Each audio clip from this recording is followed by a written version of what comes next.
नमस्कार, आप देख रहे हैं यूटीवी इंडिया। मैं सरीना मूलचंदानी, मिस आगरा 2025 की विजेता। बने रहिए मेरे साथ और देखते रहिए यूटीवी इंडिया। समाजवादी पार्टी के राष्ट्रीय अध्यक्ष अखिलेश यादव के आह्वान पर आयोजित की जा रही पीडीएफ पंचायत की समीक्षा बैठक करने के लिए पार्टी के राष्ट्रीय महासचिव व पूर्व कैबिनेट मंत्री सलीम शेरवानी ताजनगरी आगरा पहुंचे और उन्होंने पार्टी कार्यालय पर समीक्षा बैठक करने के साथ ही बताया कि पार्टी लगातार पीडी परिवार को मजबूत करने के लिए काम कर रही है। समाजवादी पार्टी के राष्ट्रीय महासचिव और पूर्व केंद्रीय मंत्री सलीम शेरवानी ने आगरा में प्रेस वार्ता की। उन्होंने कहा कि लोकसभा चुनाव में पीडीए और गठबंधन के चलते सपा देश की तीसरी सबसे बड़ी पार्टी बन गई है। शेरवानी ने कहा कि पीडीए के फार्मूले पर ही आगे बढ़ रही सपा और जिसकी जितनी भागीदारी उसकी उतनी हिस्सेदारी पर सपा का जोर है। उन्होंने भारत पाक गतिरोध पर सेना की सराहना की और कहा कि देश की सरकार के साथ विपक्ष कंधे से कंधा मिलाकर पीएम के साथ है। भाजपा की तिरंगा यात्रा को लेकर कहा कि सभी को साथ लेकर चलने से देश एकजुट और मजबूत नजर आता है। शेरवानी ने मध्य प्रदेश के मंत्री के बयान की निंदा की और कहा कि भाजपा में अगर जरा सी भी अच्छी सोच बची है तो मंत्री को बर्खास्त करना चाहिए। उन्होंने कहा कि 2027 में अखिलेश यादव की पीडीए के नेतृत्व वाली सरकार बनेगी।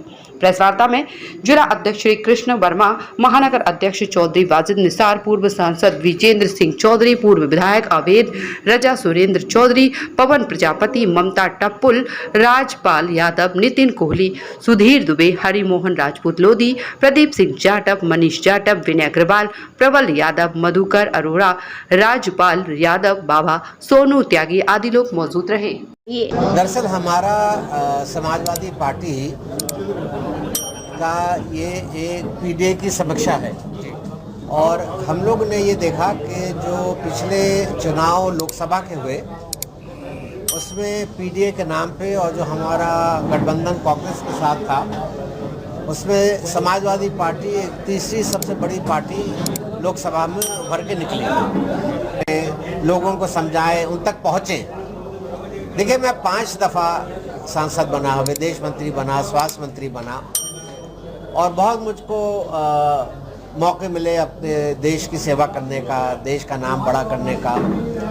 मगर मैंने ये देखा है कि हमारी पहचान उसी वक्त होती है जब हम अपना रिश्ता हिंदुस्तान की आवाम से जोड़ते हैं, वही हमारी सबसे बड़ी ताकत है। वर्तमान जो हालात हैं भारत पाकिस्तान के बीच और जो भारत लगातार एक्शन की बात कर रहा है उस पर आपका क्या रुख है? देखिए, जो ये घटना हुई पहलगाम में, इसने हर इंसानियत का चेहरा नीचे गिरा दिया और जो प्रधानमंत्री ने, सरकार ने कदम उठाए, हम कंधे से कंधा मिला के उनके साथ हैं, क्योंकि हम देश की सिक्योरिटी और देश की सुरक्षा से कोई कॉम्प्रोमाइज़ नहीं कर सकते।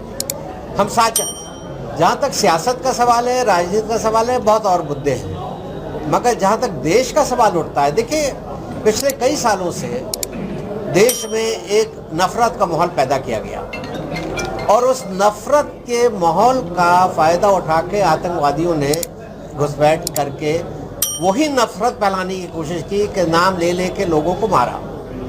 मगर देश ने दिखा दिया। मेरी ज़िंदगी में तो पहली दफ़ा ऐसा हुआ है कि जम्मू कश्मीर में भी सारे मुसलमान सड़कों पे आ गए इस घटना के खिलाफ और पूरा देश एक हो गया।